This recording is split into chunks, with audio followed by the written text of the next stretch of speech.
Welcome to the Urban Agenda.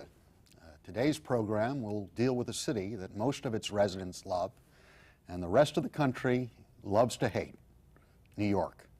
I'm David R. Jones, your host and president of the Community Service Society of New York.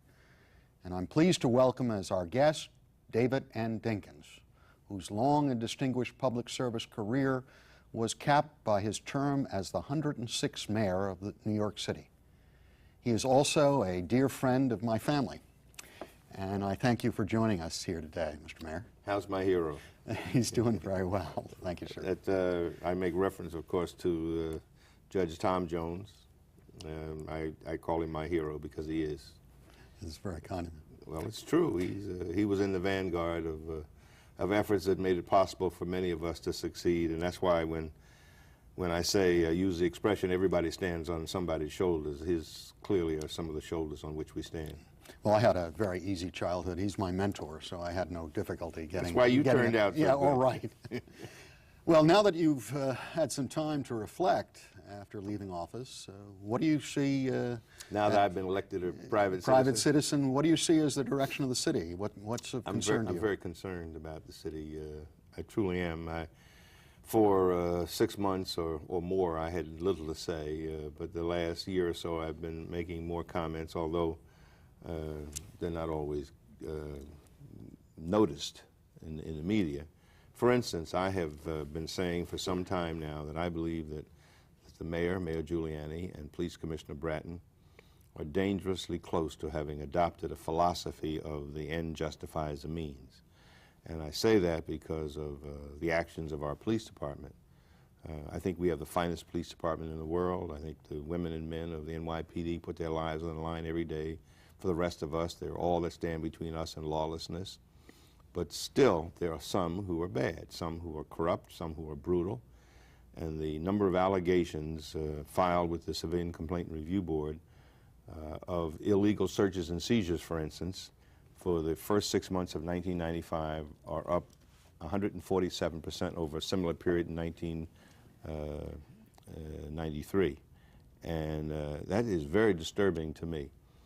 The police commissioner's response is, well, it's a more aggressive style of policing. But it is interesting to note that of all these allegations, I think something like 4 or 5% resulted in arrests.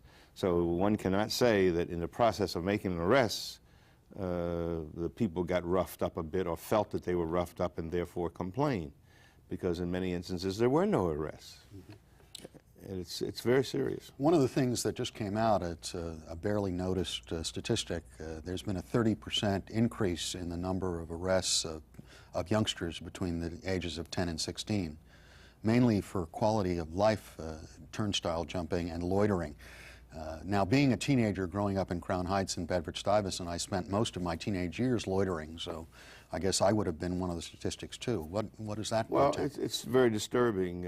As a matter of fact, we know that with respect to crimes, a recent report shows that for the ages, I think 13 to 17, most crimes occur at 3 o'clock.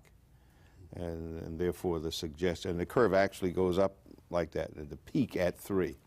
And so that we know that we need those youth programs. You certainly have a familiarity with the value thereof, having served in that kind of capacity.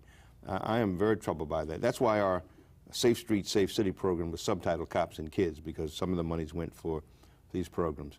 But that which you mentioned, this loitering and whatnot, in many instances, youngsters and adults for that matter are stopped and searched when there is no legal, no constitutional right for the police officers to do that. And that's my problem.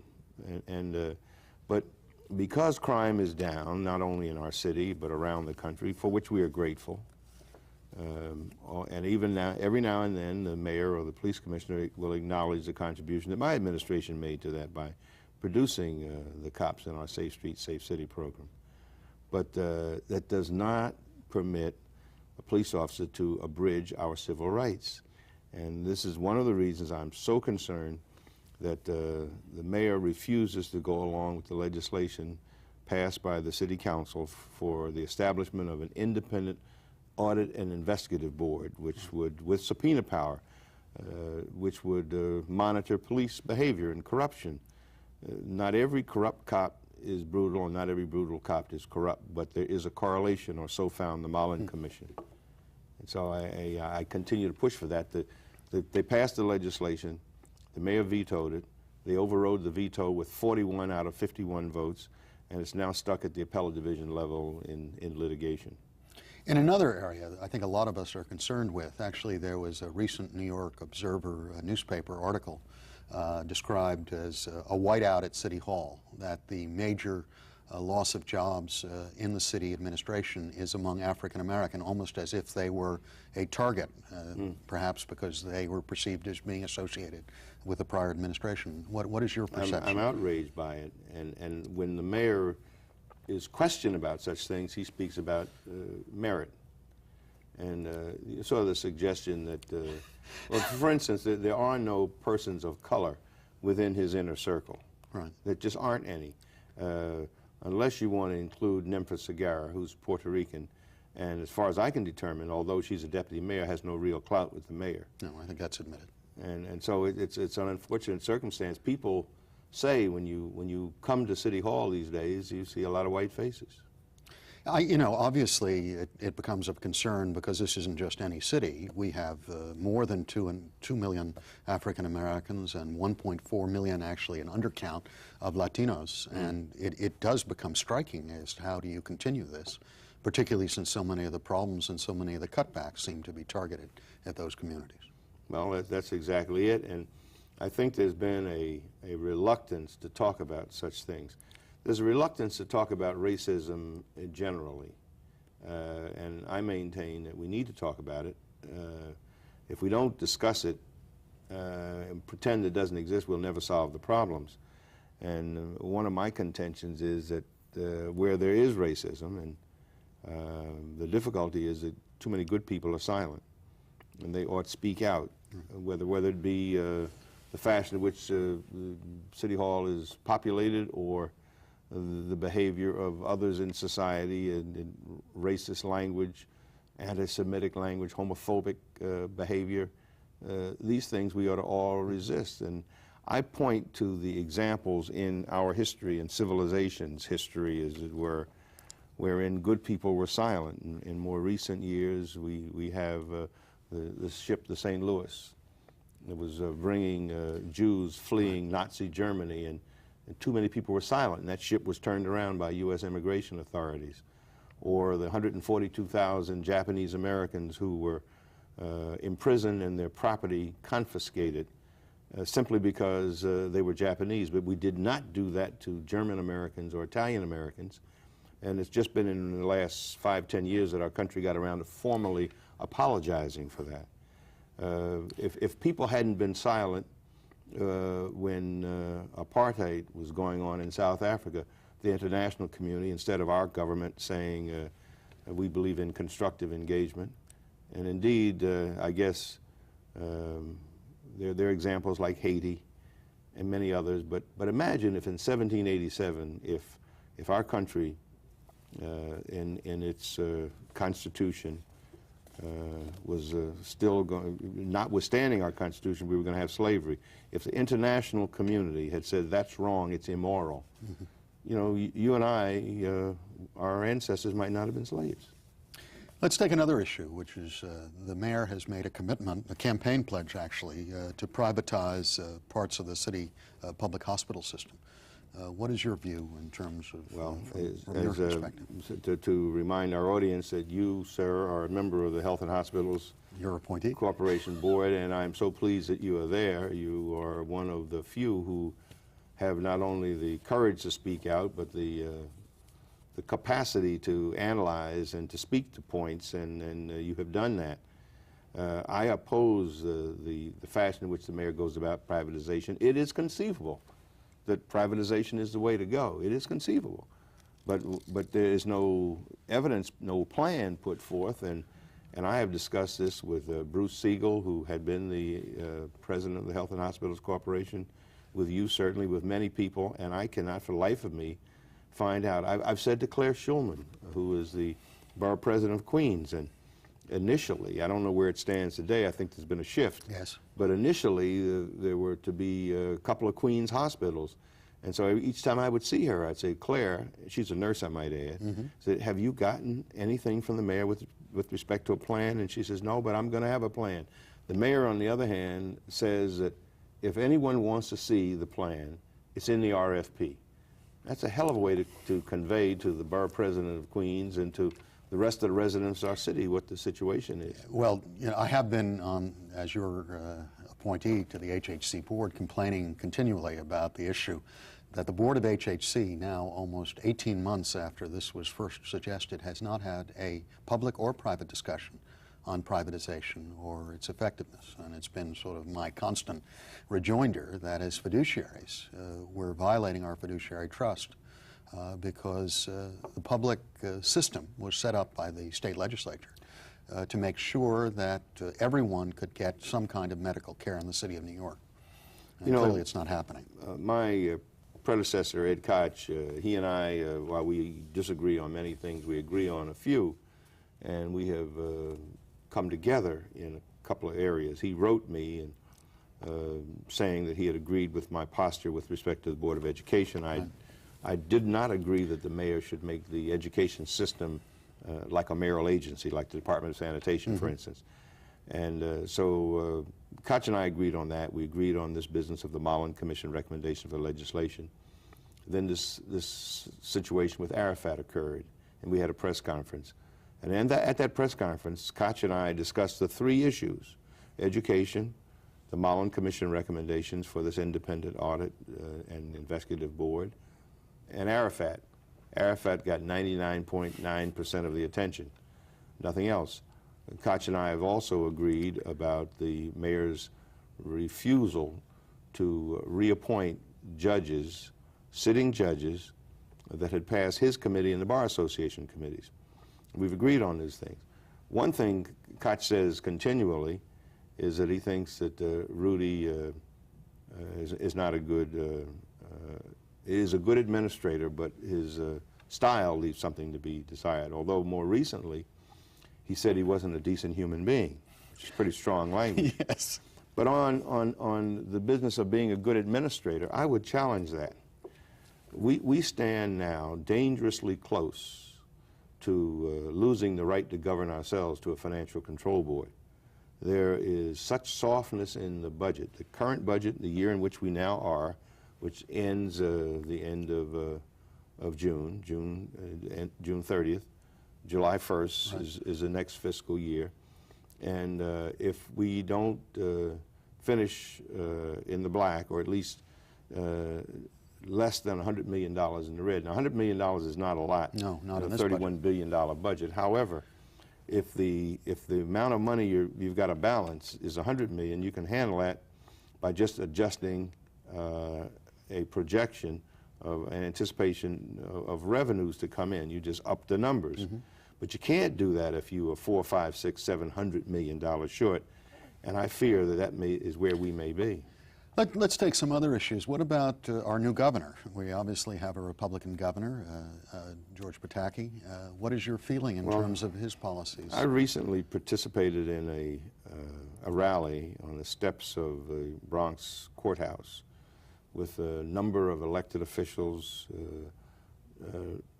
largely black and Latino, but whites as well, members of the clergy, city council members, state legislators, protesting the governor's usurpation of the function of the district attorney, Rob Johnson, with respect to the murder of Officer Gillespie. Irrespective of one's position with respect to the death penalty, happens that I oppose the death penalty. I oppose it on moral grounds, plus I don't think it's a deterrent. But irrespective of that, Rob Johnson is the elected district attorney in Bronx County. There's 62 counties in this state, and unfortunately, sad to say, we have quite a few murders every single day. In New York City, say nothing of the rest of the state. If the governor is going to adopt a posture of examining closely each murder circumstance and determine whether or not he wishes to supersede the district attorney, he'll have time for little else. Well, this seems to becoming a national political sport. Judge Bear federal Judge Bear just came under attack by the president. And what do you think about what's going on here? Well, I am a supporter of President Clinton, which does not mean that I agree with everything he or his people say or do.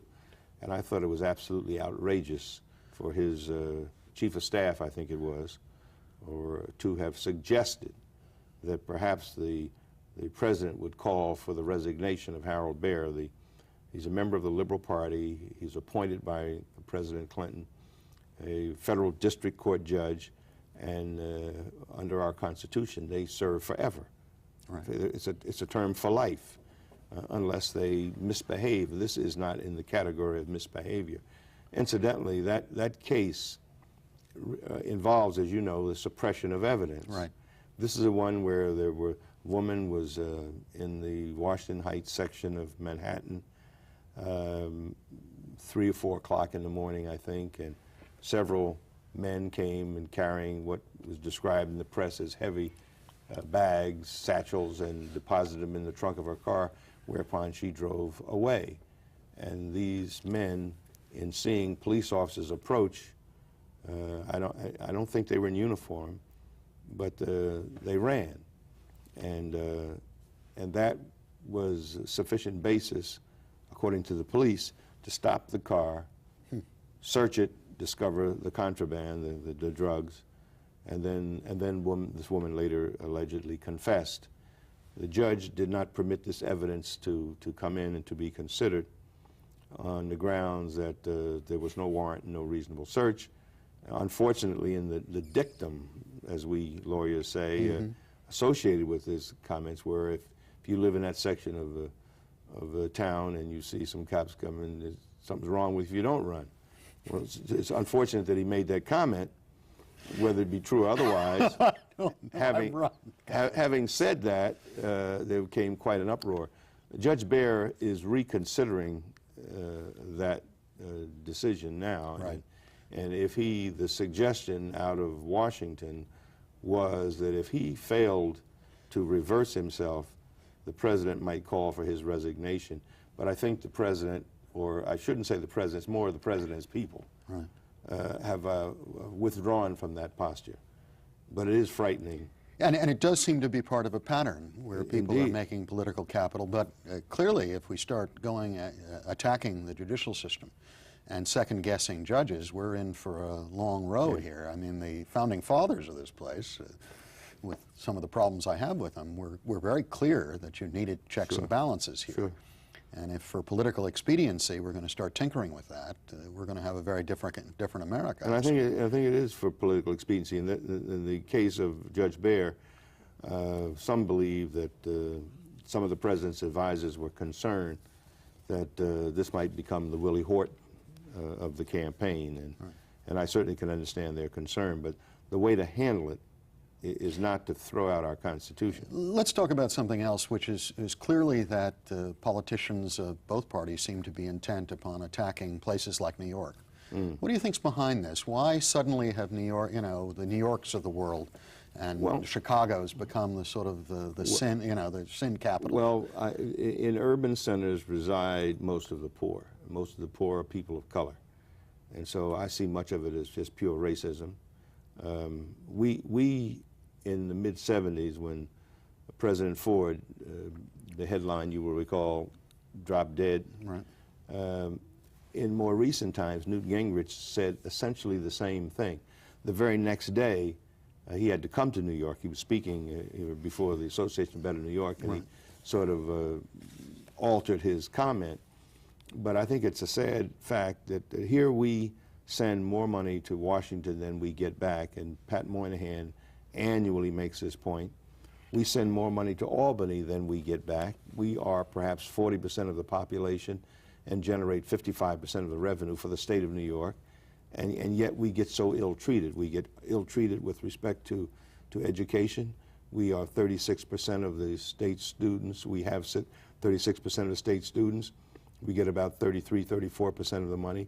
A similar inequitable circumstance exists with respect to transportation, and we cannot get legislation that would require our police officers to be residents of New York City, Right. because we can't get it through the state legislature. We're ill-treated. What I don't understand is they're killing the goose that lays the golden egg. They need us, but they don't behave that way. Well, I think clearly it's not only an attack on black and Latinos. I think there are heavy doses of anti-Semitism involved Oh, in yes. this as well, that they're picturing large cities not only as people of color, but immigrants and other people who are not considered mainstream. But I don't understand, no other country in the world obviously would treat its major cities the way we're at this point treating them. Exactly, and Paris is seen differently by France. Right. We're not so seen. Yeah. And you will recall in the mid-'70s, Herman Badillo counseled bankruptcy for the city of New York. Fortunately, wiser heads prevailed with Hugh Carey and Abe Mean. People tend to forget that Abe was still here. Right. And Felix Roden and Victor Gottbaum and so many others. They put together a situation that saved our city. We owe labor, organized labor, much for having purchased the city bonds that let us survive at that time. And even with the federal, we refer to it as federal money, but it wasn't money. It was a loan guarantee, which was repaid during Koch's administration. Right. So the federal government made money on us. This has been a pretty bleak picture we're painting to the audience. But do you see any bright spots? Do you see any things that seem to show turnaround? Young people. Young people. I'm at Columbia University, and I love it. And Barnard College and Columbia University have formed a Center for Urban Policy, and I'm a senior fellow there. And so I have a lot of interaction with bright young people of all races and ethnicities, and I say that they're going to save us. I remind us that young people led the way in the South during the civil rights struggle. Young people, 618 folks died in Soweto in South Africa. They were in the vanguard, and who can forget that lone student standing in front of the tanks in Tiananmen Square? Young folks are going to save us. Like you, you're young. Well, I'm talking about that. But what do you see now? I'm going to ask you to predict. How do you see the political races that are now right on the horizon coming out? What do you see going to happen first in the presidential, then in the mayoral, and then ultimately in the gubernatorial race? Well, I think that the president will prevail. If the election were tomorrow, he certainly would. I think it's very important that he and his supporters and Democrats generally not take the minority community for granted, not assume that they need to move to the right to get certain votes, because if they're not careful and if they behave that way, a lot of folks just won't vote. It is said, well, they got no place else to go. That's true, but what they can do is go nowhere. If they just stay home, we can lose. And I think it's important that the president is returned to office, even though we may not be delighted with every move he's ever made. With respect to the mayor, I think he's eminently beatable. His popularity is below 50%, and he's not doing great now. And Freddie Ferrer and Ruth Messenger are the only ones who are way out front, although Sal Albanese, I understand, has announced or is about to announce. Mm-hmm. I think that behind the right candidate, and I make no selection among them at this juncture, I will certainly at some time, I think that the mayor can be beaten. I think he should be beaten. At the gubernatorial level, many people complained about Mario. He didn't do this and he didn't do that and he was there too long or whatever. But by God, they sure miss Mario now. What should people be pushing at? I mean, it's one thing for us to talk here. I've been trying to use this show, obviously, to have some ideas of what voters and people in communities can be doing to address some of their immediate concerns. You've been in public life for so long. What do you think, actually, from your perspective? And, well, I think most a effective? couple of things. One, something that you're very much involved in, and this is the business of seeing to it that more people get registered to vote, and how we are not doing, now we as a state are not doing that which we're supposed to do with respect to the motor voter registration effort. And that's a sad thing, and there's a lawsuit, I understand, that's been brought along those lines. That's one thing. We got to get more people registered, because obviously the more they're registered, the more that will be able to vote. The other thing, I think, is that there are ways, certainly, to demonstrate to the fiscal conservatives, who are not necessarily always social conservatives, that certain things are in their interests, such as the classic, it costs less to educate than to incarcerate. It is idiotic. Juvenile detention, I think, is in the neighborhood of $70,000, $75,000 a year. It's more than for adults. You can go to Harvard twice in a year for that kind of money. And we keep building jails, which may be a cottage industry upstate New York. Right. But we don't have the capacity to just build jails. We've got to address the problems, and we're not doing that nearly as well as we should. Just to close, Mr. Mayor, are you enjoying yourself? Now that I've been elected a private citizen, yeah, I enjoyed being mayor, and I wanted to continue. It's the greatest job in the world for one who likes public service. But I truly am enjoying what I do now, very much. Thank you very much, Mr. Thank you. As the Regional Plan Association noted recently, nations throughout the world all invest in their major cities. London, Tokyo, Paris. New York is the only world city treated like a stepchild by its parent country. Instead of draining it of its riches, the U.S., the state, the city should be plowing back some of the dividends into the city's chief resource, its people. With all its faults, New York is still the nation's only world-class city. This is David R. Jones for the Urban Agenda.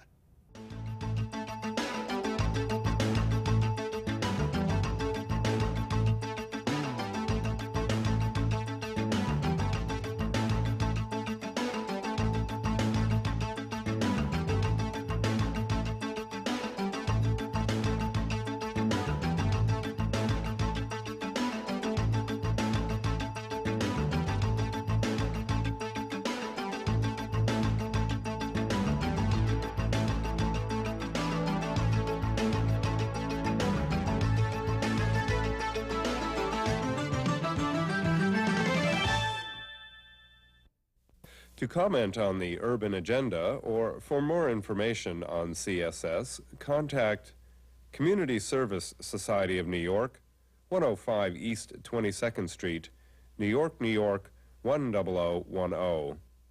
Area code 212-254-8900.